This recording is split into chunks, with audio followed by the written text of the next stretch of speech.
म्हाडा घरकुल घोटाळ्यात महसूल विभागातील दोघा अधिकाऱ्यांना नुकतीच अटक करण्यात आल्यानं खळबळ उडाली आहे.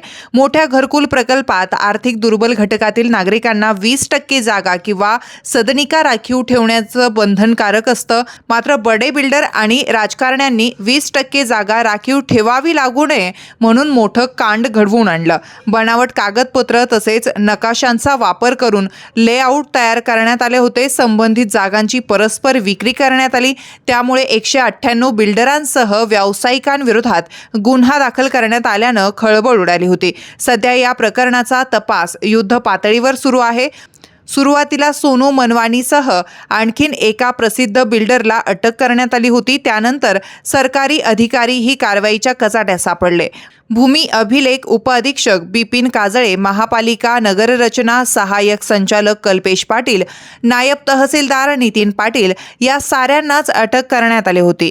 त्यात आता दिलीप वामन आणि श्याम बोरसे या 2 महसूल विभागातील अधिकाऱ्यांची भर पडली आहे. वामन सध्या कार्यरत आहे तर बोरसे सेवानिवृत्त झाले आहेत.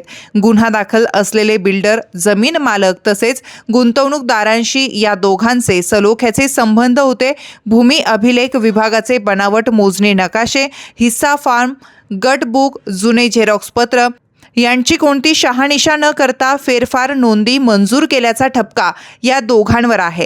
काही प्रकरणांमध्ये तहसीलदारांचा आदेश नसतानाही फेरफार नोंदी बेकायदेशीरपणे प्रमाणित केल्या. त्या माध्यमातून सरकारची आर्थिक फसवणूक केल्याचा त्यांच्यावर आरोप आहे. महसूल विभागाचे अजून 4 अधिकारी SITच्या टप्प्यात येण्याची शक्यता आहे.